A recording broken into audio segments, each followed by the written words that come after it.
Yes, hello, folks. Welcome to the weekly Manchester United podcast. I'm your host, as always, Phil Brown, joined with my regular co-host, the excellent James Rhodes, on this Thursday morning. For some reason, we thought we had some reason to record today. It might have to do with a certain 6'5" striker. Last time we had a 6'5" striker was Zlatan Ibrahimovic. We now have another one. How do you feel this morning, mate?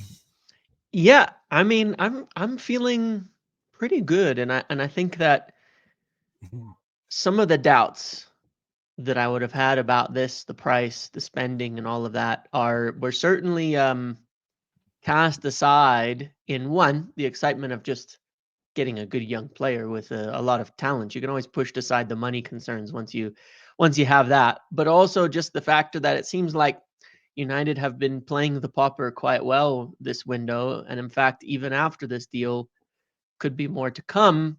Makes me feel a lot better about their willingness to spend and get the targets, and I think as well with just how they've approached it, kind of got a fair bit of trust in them to be making smart decisions here. Yeah, because that really is the thing, is that whenever United signed whenever United finished the Mbimo deal, I was trying to figure out where they'd have the budget for someone like a Benjamin Sesko.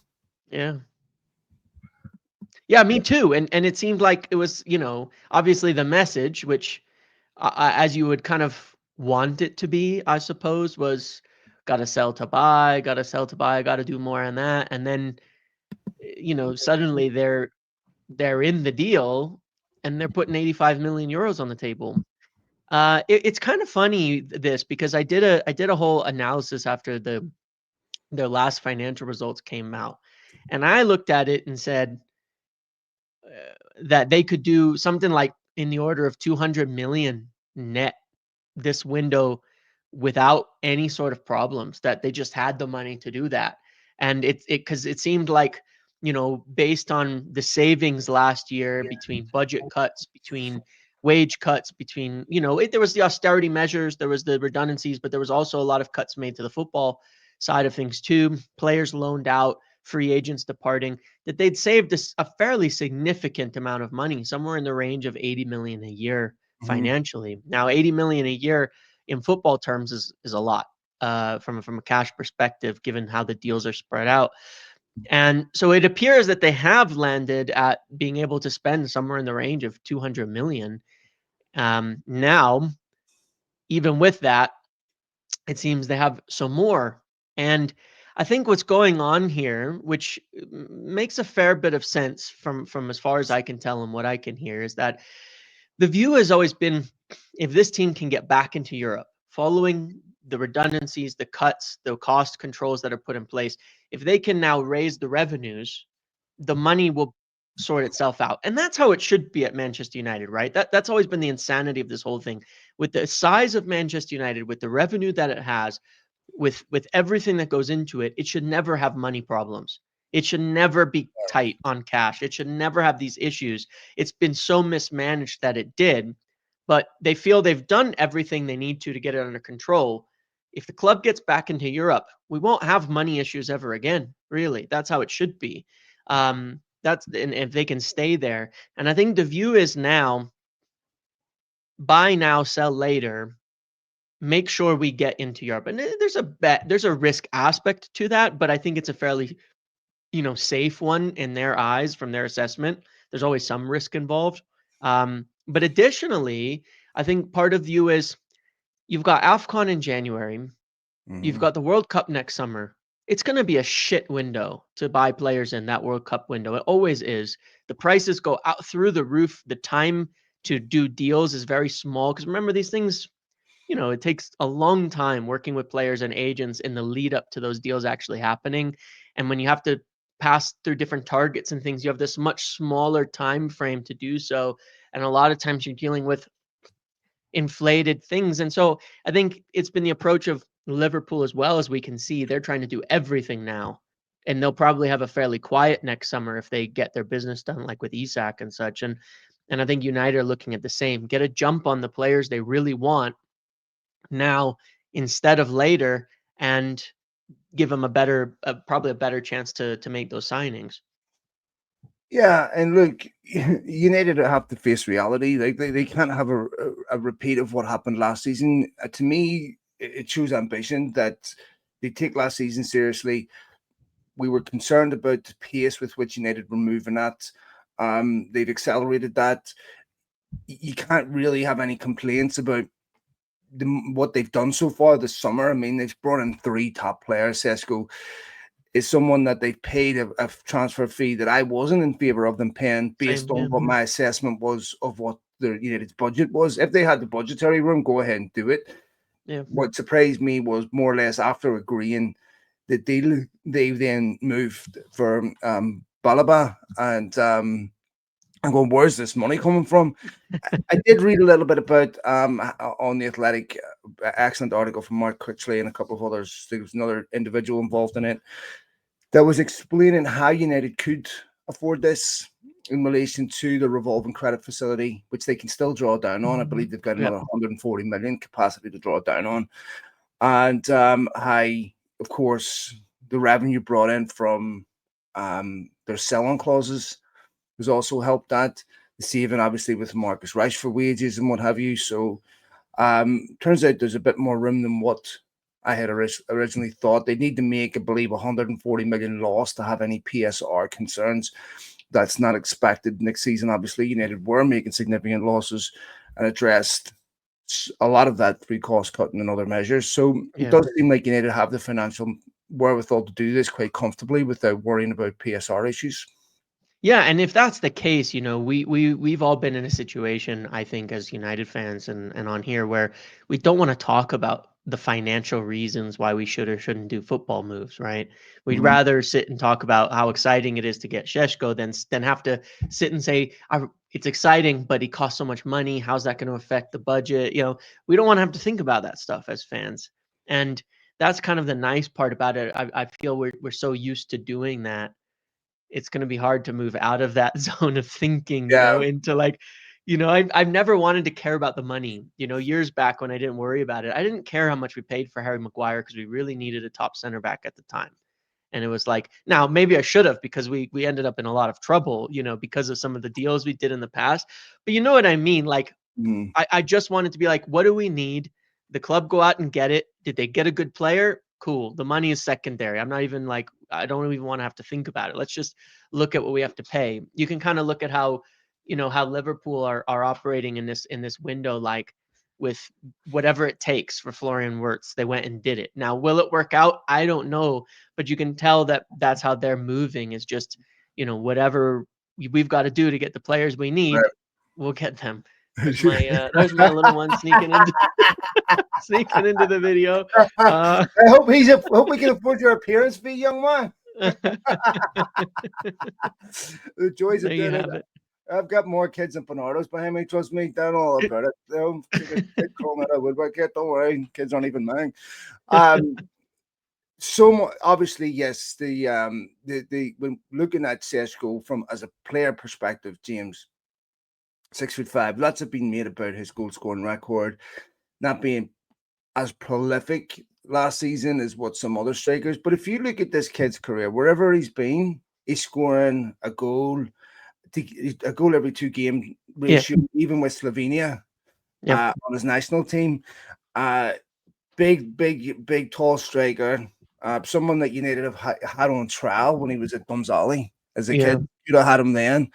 Didn't happen. They've been tracking him for a long time. Obviously, Vavell gave United a big leg up in this. I never understood if he was a Newcastle, target, why you would sack Paul Mitchell. Yeah, weird, right? Right. I mean, surely if you want a player from Leipzig, you don't sack Paul Mitchell. United had Vavell, had a leg up on this deal. And look, the reality is, James, no matter what United finished last season was, in my opinion, an anomaly for United. But 16th for Newcastle isn't an anomaly. Yeah. That's usually where they've been finishing. No disrespect to Newcastle and all that. But if you're a footballer and you have a choice between making a bet over the next 4 years, who's going to be the better team, Manchester United or Newcastle? You're taking Manchester United on that bet. And Weird strategy from Newcastle going after him. It's a pretty disastrous window from Newcastle Weird. at this point in time, and what you say is right, like when you consider like, all right, they've got Champions League now, but I don't think they're a Champions League team, and I'm not sure that people are going to look at them. The players are certainly not looking at them as a Champions League team. They're a one-off. They're a team that'll bounce in, bounce out. Nobody's expecting them. So with Mbumo is the same kind of discussion, United, etc. But it is weird. They brought in Paul Mitchell, they let him go, and their window has gone just completely tits up. And now even their backup, Nicholas Jackson, is apparently going to go to Bayern. So like, the fucking irony of Alanga's sell on fee helping United. Oh my God, it is funny, but anyway, it can. It's a rough window. It's a rough window. But yeah, their strategy's been chaotic. I mean, they've had a bid for John McGinn rejected. They're really struggling, scraping here to try to find players to come in. Not my problem. Not my problem. I think it does go to show that having rich owners isn't necessarily everything, is it? In terms of getting these things done. You know what? I'm just looking forward to see that Newcastle game at home last season. That was one of the worst games. Yeah. I think that might have been, the apex, of the worst aspects of United. That might have been the worst. Yes, it was rough. And that game was symbolic for so many reasons. Xerxes getting taken off, just how dreadful United were right away. And you just knew immediately after about 5 minutes, this is going to be a fucking nightmare. Yeah. I want revenge for that. Me too. Me too. We haven't beaten Newcastle in quite a while. I think it's actually been one of our worst fixtures over the last 2-3 years, and we've got to do better. Yeah. They got a bit chippy to me. No disrespect to Newcastle, but I was one I did take personal. Yeah. Whereas, agreed. This angers me. United need to respond about this. And then, of course, Amarim's comments about them being a better team and everything. Physically dominating United. I want to see that. I want to see United get some revenge on that next season. I can't say that I haven't enjoyed winding Newcastle fans up about the Bruno Guimaraes and Sandro Tonali potential. Oh, there was a video the other day that I commented on of the Newcastle fans talking about United winning this thing on Sesjo and talking about United players being stuck because of wages and like trapped at United because of wages and things. And I'm not making fun of people's appearances because I don't actually do that. But what I found hilarious is there's 4 of them on the thing, and I could not handle the fact that 3 of them were just stress vaping for a good minute straight, just on over and over on the vape on the video. And I was like, man, it must be stressful right now having these discussions. Or more drugs than an East German weightlifter after finding out what happened with shit. All right, lads. Sorry. 6. So encouragingly could be involved for Fiorentina this weekend, which looks like United will have him on the field. That would put him in a position to where he could possibly start against Arsenal. I don't know if he will, but looks like the first glimpse we'll get of Sesjo will be in the Fiorentina game this weekend. Yeah, I mean, whether he plays or not, we'll see. He's just loving it. Bro, I can think of that BBC interview where the kid comes in. Yeah. Whether he plays or not, we'll see. But he'll be there, and he'll be arriving in an hour into Manchester, and he'll be doing his medical. The Carrington training ground obviously reopened, and now will be unveiled more fully tomorrow. So it's open. It opens tomorrow, is it? Yeah, well, it's already open for the players. They're there, but like the big event is tomorrow. Sir Jim will be there. There'll be lots of media, lots of people, and he'll do his medical and then be unveiled on Saturday. Yeah, look, I think hopefully the unveiled on Saturdays. Does that mean he won't be in the team at all for Fiorentina? I feel like you've got to worry about like the work permits, the visas, all of that crap, even for friendlies. It feels unlikely. He'll be presented, so I'm thinking, Rafa Varane, holding the shirt, walk out on the pitch. We did that with Xerxes and a few others, I feel like last year as well during some preseason games. So it doesn't mean he can't be involved against Arsenal, of course. I mean, he's been training by himself the last few days, but his preseason schedule's otherwise been normal. So he should be fit. He should be ready. Obviously, the question for Ruben Amorim will be, like, is he gelling with the team enough to take a risk? I don't think it'll be a fitness question, but is he gelling with the team enough to take the risk of starting him? At the same time, he'll be looking at that and saying, well, what's my alternative? You don't Is think to you start either, Hoyland ahead of him? if Hoyland is there, they're certain You that's you something think that's obviously to talk about. Yeah, we'll get to that. Yeah. So yeah, we'll see. We'll see what happens. I don't think it's ideal, James, to be in a position where that's your only option against Arsenal. Mm-hmm. Obviously, we still have to wait until Xerxes and stuff comes back. How far is Xerxes away from being back? He should be back He was on the. soonish. I don't think he'll be starting ready by that game though. He did return to team training, or at least I believe he returned to team training alongside Onana, maybe like right before they left the States. So I think it was like a race to be fit for the opener for both of them. Okay. So we'll see. So probably, but for him, it's easier for a goalkeeper to start when they're like just coming back from fitness than for a striker. So I would say probably not. But we did, of course, also see Cunha play at the 9 and go with a different formation in the final game in the US. I think the Fiorentina game will be a big clue to this. If Rasmus doesn't start again, I can't see him playing against Arsenal one way or another, and we'll probably switch up the front three if Sheshko's not ready. So how probable is it that Hoyland leaves? Because you hear different, rumors about his possible price tag, 30, 40 million, thereabouts. He's someone that wants to stay. Personally, James, I'm just not 100% convinced that United should sell him. A loan would be ideal for me, but how likely is it that he leaves? It is hard to say. United, it was always a matter of they would have he was going to stay and fight for his place unless he was told he's not in the plans.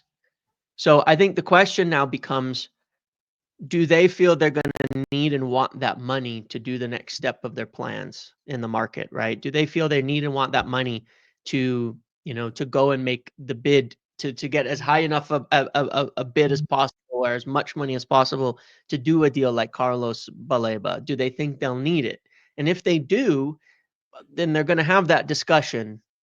We're not in the plans. We want you to explore, look at moves away, to just maximize the kind of finances possible.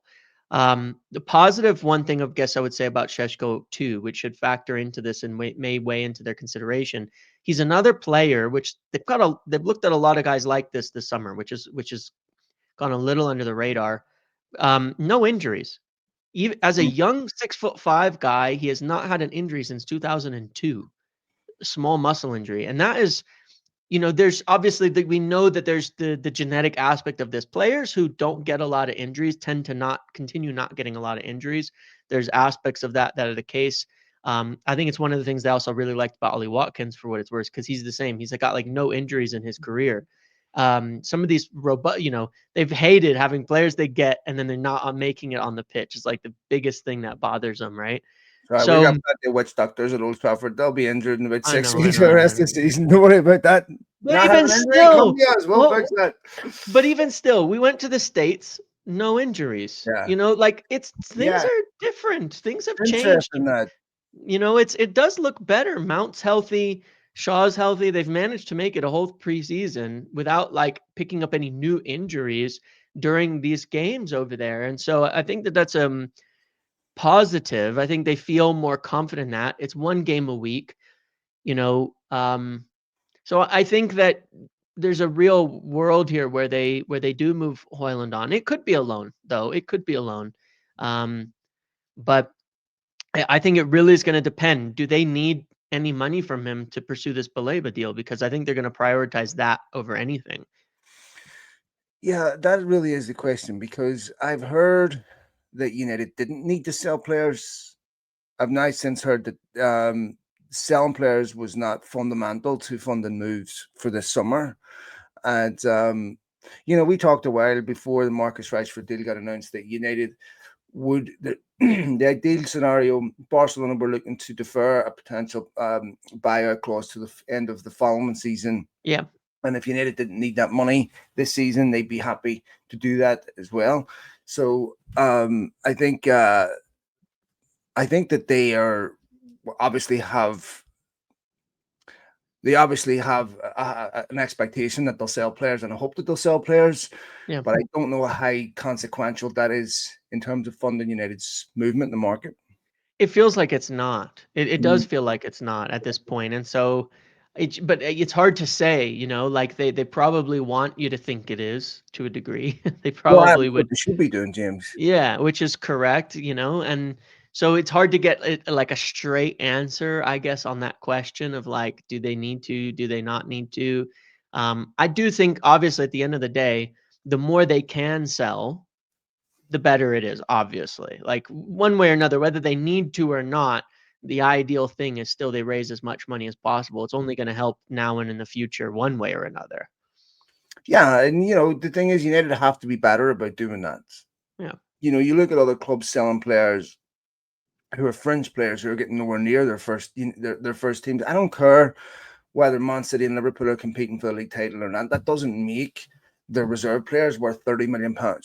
Right. And United have to do a better job. The only way you start doing that is by having a successful football team, and that is something that is fundamental to getting. This is why City and Liverpool and Arsenal can ask for big money for these players that, Yep. let's be honest, are not at that level. That I remember Shea Charles going to Southampton for like 15 million, and the City reserve player had a decent player. No one's heard of him since. It's just so many players like that City do an exceptional job of funding a lot of their own movements in the market, which is something United need to do a better job of. Chevalier has just signed for PSG, James, which leads to the inevitable question about Donnarumma. Yeah. I know that United have made contact with his representatives. I think the biggest issue at the moment is on very significant wages. He's going into the final year of his deal. You don't really want to pay 30 million, just as they didn't for Emi Martinez, plus big wages and all of that now. But I believe it's one they're going to keep a close eye on, because let's say you get to the end of the window and he's not leaving, nobody's bought him. Maybe PSG are open then to doing some kind of a loan, even though it's the final year, just to recoup a little bit of money, get some wages covered, and that United could then negotiate with Donnarumma later as a free agent on a contract, which usually suits the player more, and usually, would of course save on transfer fees and things like that as well. So I think that's one to keep. We got to just kind of keep an eye on. I feel like if they do it, it's going to be late, like last week of the window type of thing, where he's stuck at PSG. PSG clearly don't want him to stay there and be wasting that money, and a deal may come into play. Yeah, that will be interesting. I think if if United got two other signings, let's say they got a Donnarumma and a Baleba, I mean, James, if you could read a perfect window, it's hard. It's as close as it gets. Yeah. As close as it gets. Yeah. Hard to imagine what else United could do. Maybe if you're being really, really spoiled a centre back, someone like a Mark Guehi or something. But truthfully, But 5 first-team starting level players is insane, honestly, for one window. That type of outlay, considering what United have just the season they've just experienced, and then you wonder what would United have done if they had qualified for the Champions League. Well, you remember a little while back, we didn't totally believe Ruben Amorim when he said Champions League might have just meant 1 or 2 more players. Now I get what he meant, because it's probably what you're just saying there. If we got Champions League, it's probably mostly the same players, but maybe we also get that center back in addition. Maybe we're sure we get that goalkeeper in addition instead of a maybe. So it's the same plan, but maybe 1 more step, 2 more steps forward. I was watching highlights again last night of the West Ham and Bournemouth games, and one of the things that sprung to mind is, as exciting as all these new signings are, to see Ahmad next season as a key player in the squad where he's going to play every week. I mean, every time you watch this guy, he's just velvet. I mean, I honestly feel that he stays fit next season, has the season I expect. The discussion around Ahmad at the end of next season will be completely different to the one we're having this season. The one we're having next season will be this guy's one of the best players in the Premier League. I think he is that talented. Yeah, I think so too. And I mean, when you look at his production per minute per 90 that he's played, it's unbelievable actually. I It's think like he it, could it, be in Bruno it Fernandes level yeah, territory in terms of his he, reputation by the next season. he really can. He is like a goal assist per game player. Like he produces a goal contribution pretty much every game, on average when he plays, per 90. It's quite impressive. And so, yeah, I think he can be at that level. And I think that as the team gets better and this will be the first season at United that he was actually in the plans through summer, through the preseason, because last summer he wasn't. He was Yeah, practically on the cusp of leaving at one point. incredible. Um, and then he got, in during the season and all that. But this is the first time he will be like there seriously main guy, and so I think he's ready to do incredibly. And it's really cool because, like you say, that player, and on the other side is the other player I'm also, I think, most excited about based on preseason, and Patrick Dorgu, the two wing backs, because Dorgu looks so confident, so good, and he looks like we're starting to see, I liked him last year. I think he got a bit too much criticism for such a new player joining in such a difficult environment and situation. But I think you could always see that the tools were there. He's fast, he's physical, he's a handful to deal with. Mm. And he seems to be putting it all together. The abilities, the dribbles, the way he's taking players on, the confidence, the shots, the crosses. He's doing it now in this preseason. You're seeing it all come together, and he looks stunning. He looks like he could be, one of those really top wing backs in the Premier League. Yeah, you just hope he stays fit. Yeah. He just has this propensity for getting injured. And he takes a lot of physical contact, obviously, because of the type of player that he is, but hopefully he can stay fit. If I had one question I could ask Ten Hag, it would be what happened with Yeah, Ahmad. with Because Ahmad, to yeah. me, it's such an obvious upgrade on anything United had. Yeah. I would love to ask him that. Let me ask you about Baleba, because this is a guy that very, very good at picking the ball up deep, very, very good at quickly, almost in a Michael Carrick style, lifting his head, quickly starting attacks, threading those needles very quickly. Different from what we don't get from Ugarte. If United saying Baleba, how much of a problem is that for Mamal Ugarte? Depends. Depends on how you see it, because there's a world where people may not like to hear this necessarily, but there's a world where a Baleba Ugarte midfield actually works a lot better. It might be one of the better partnerships for an I don't Emirates live in team. that world, James. I know. But there is a world because he tends to sit a little deeper than Ugarte does. They both cover a lot of. It kind of matches this thing where Ruben Amorim wants serious workhorses in both of those midfield positions. But regardless, I think it's okay because it'll probably be Baleba and Bruno Fernandes this year. And I think that one of the best things that could probably happen to Ugarte at United is that there's actually another player who we can play, rotate with, sub in, sub out for him. My feeling on him is he's been a player that is very, very useful, but at present rate is probably a squad player in a very good team. And that's fine. And I think that's a good thing in essence, because he's still quite young as well to to learn and to build into that role with less pressure on him to be like the guy who has to solve the midfield that hasn't been solved at United in 10 years. It's just never really been solved.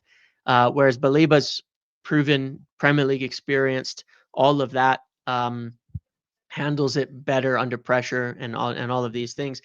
I think you'd end up with, obviously with Casemiro leaving next year, Toby Collier rumored to go on loan, Baleba, Ugarte, Bruno, and Menu. And while this season, that's probably more than you maybe need in terms of players who are likely to play a lot and, with one game a week. If you go into Europe next year with that 4 players, I'd feel really good about it because you're going to need all 4. And then there's going to be a lot of minutes to go around. So it could provide a much lower pressure environment for both Ugarte, for Mainu, who I think in both instances neither has totally lit Well, up these positions and nailed it down. let me ask you this about Manu then, because you said that there's a world where Baleba and Ugarte midfield works, and then I'm thinking about where does Kabi Manu fit into this? If someone was sending Kabi Manu, and one of the fans of that particular club said to you, describe what type of midfielder Kabi Manu is, what would you tell them? I would kind of describe him as an all action one, but I don't think he's 100% nailed down. Like he's got really great talents, but I'm okay with this, but he hasn't put it all together, I think. And Ruben Amorim said that himself in some of the pressers and things like that. Like he's got plans for him, but he needs to speed things up because when he picks it up off the back line, he's not always been great at quickly evading pressure, moving the ball, getting up there. He's not always sniffing out danger in the midfield like you'd want a player to. Like he's good at a lot of these things, but not He's great good in at a advanced lot of at areas, Liam. anything. But What's that? to me, he's good in advanced areas because he Yeah. scores important In goals. tight He has spaces too. Yeah. composure. Yeah. His composure. I think about his goal when United won 4-3 against Wolves. I think about his goal against Man City in the cup final, against Liverpool. You know, this is a kid, against Lyon and stuff. There's so many times when he not just score. These are key goals, by the way. The Yeah. Lyon goal, Liverpool goal, City goal, the Wolves goal. These are key goals, key moments, and these are, from a very good young player. I think that he may end up being someone that is better in an advanced role, but we still don't know exactly what type of midfielder he's yet going to be. He's technically so gifted. He can do. This is one of the things. There are some midfielders you see. Toby Collier's never going to be a 10, right? Yeah. We know that. Well, Kabi Mane, he's so gifted that there's still a lot of things he can be, but that he needs to nail down a specific position. Like he reminds me a bit of Clarence Seedorf. That's who he reminds me of. I think, and I remember Seedorf in his prime, brilliant player. See him, it reminded me a lot of Kabi Manu, where he had that threat going forward and technically brilliant, but someone that could play multiple different positions in midfield. And I think for Manu, for his own identity, needs to figure out what his best position is and make that, his trade. I would tend to agree. I mean, in an ideal world, for me, the long term is Baleba and Mainu as a partnership. If you had the same manager, same system in a two, where Mainu, like Bruno, when he plays deeper, is involved in the attack a lot, is getting up around that final third, is stepping into those zones, but is also able to pick the ball up deeper, play it through the middle, help to move play. But you look at all of the things that Bruno does with players in front of him, and Amarim said he's in the same position as Bruno as well. So I think that's kind of the ideal. And look, we do have to think a bit about this is where I think there's some potentially very good long-term planning coming into play here. We do have to think about life after Bruno. I mean, he is getting on in years and he's got a couple years left on his contract. He didn't leave this summer, but it certainly was close that he might have. He was certainly considering it. There's a world past Bruno, and in the long term, a Baleba Mainu midfield could be, in a year or two from now, could be the midfield you keep for 5 to 7 years beyond that, if it works out correctly. And that would be kind of the ideal plan for me. I'm okay with Kabi being behind Bruno right now and learning his best position and figuring it out and really honing his craft in that role and in that position. And that's what I hope happens this season. Well, we talk about Baleba, but how realistically is it that he signs for United this summer? Yeah. Because the likelihood is that he won't. Right. And Potentially, yeah. But if United have a budget for someone of that caliber, then they have to have a budget for someone else of that caliber. It wouldn't be just Baleba or nothing, right? Maybe. I'm not so sure. Like I'm not convinced. I'm not saying that we couldn't turn to an alternative. But I think to a degree, it with Baleba, if he's viewed as the perfect guy, right age, right everything to solve the midfield now and for the future. And you're looking at it like we could get to it next summer, but we'd rather get to it now. Might be better, might be easier now than next summer, might be more competition next summer, might be even a higher price next summer.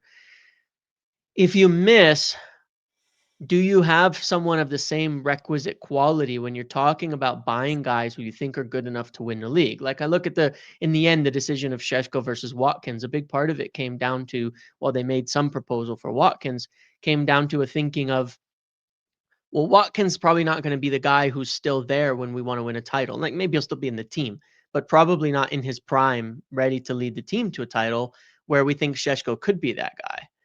So that you don't want to buy somebody based on that same line of thinking who may not be the guy in 2 years to win you a title. It seems like this summer that's been the way that they're approaching it.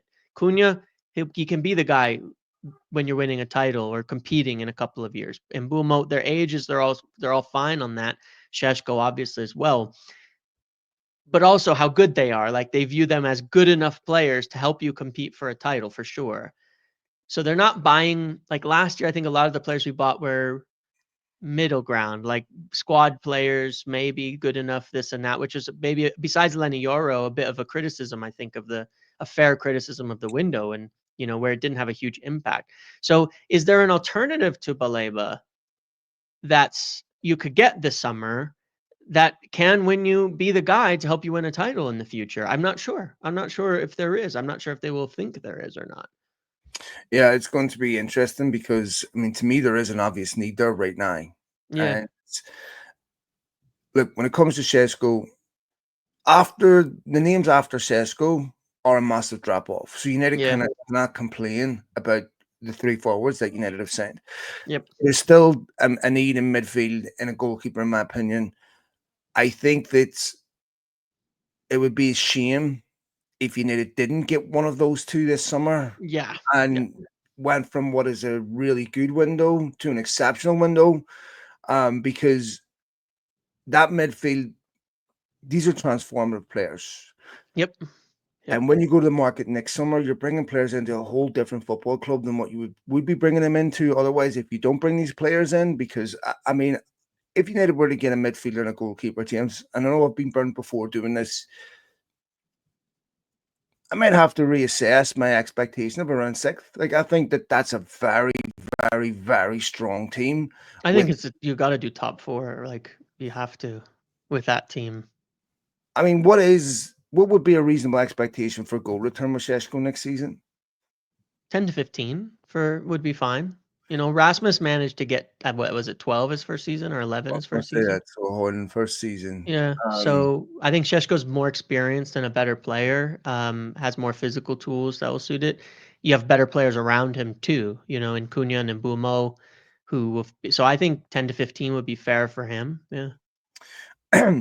I think one thing about Sesco, James, just to not to go back and just to wrap up on it, United obviously have as much information on this player as they're ever going to Yeah. get on any football player.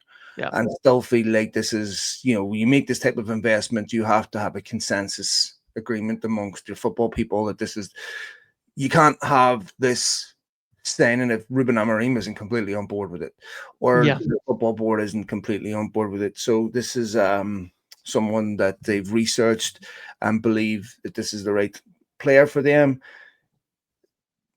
The other ones that I concern myself is I really hope that, I mean, one thing about Ineos is they have a very, very efficient way of moving in the market once they want the player. They usually, I mean, I know we had the Mbumo situation where it got dragged out, but to be fair, most of the time, once they show firm interest, they've done a lot of the legwork with the player. It's just about finding an agreement with the particular club.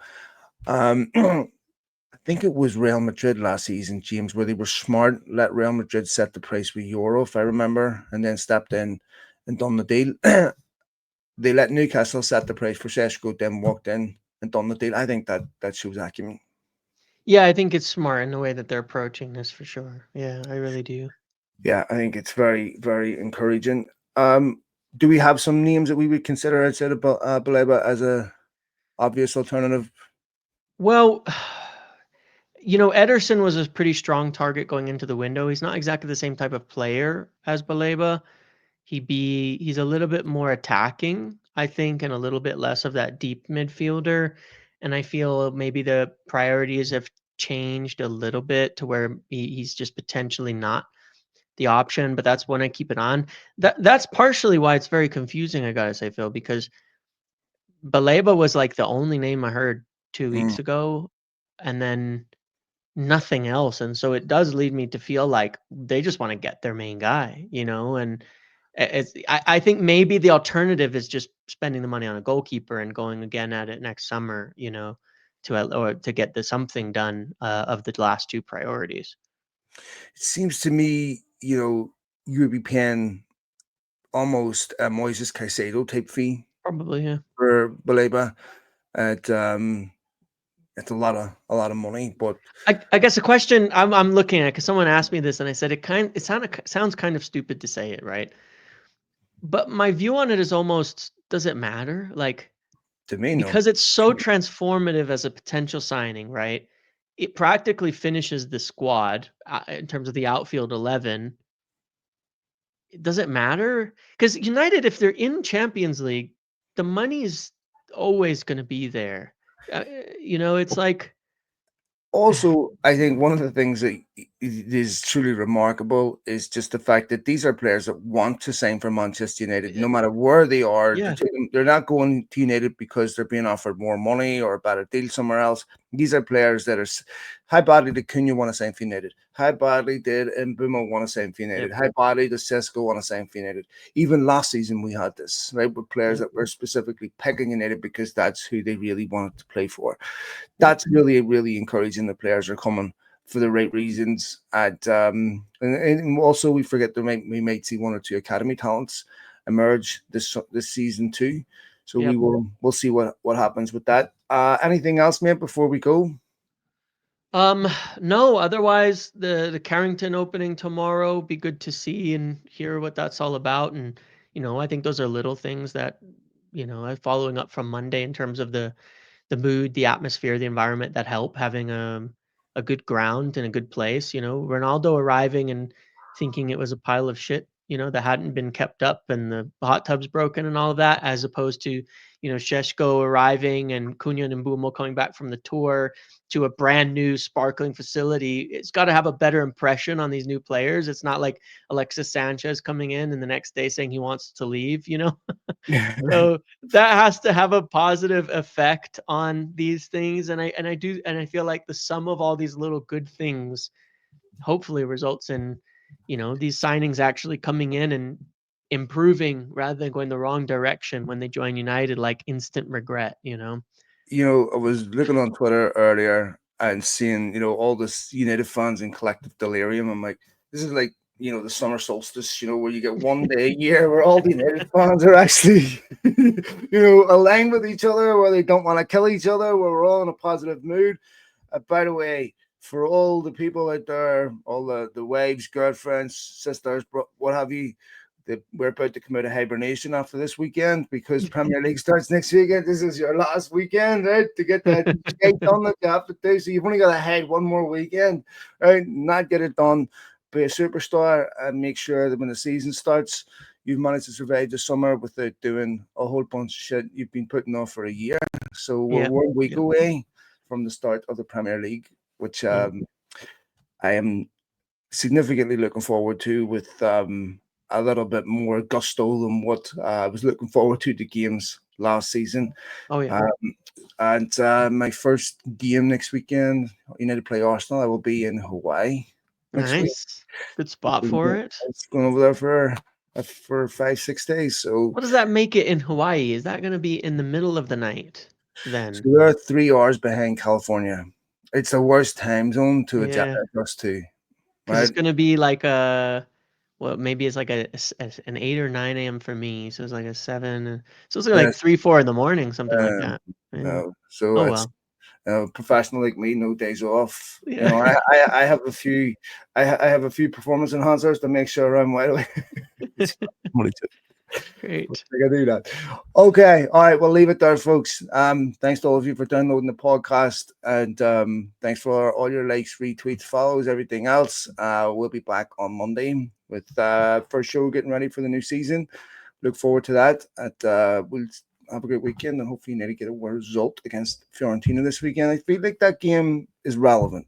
I feel like this game. I think we'll treat it real. Like, really, this is the last thing to be prepared for the league, and I think we're going to take it pretty seriously.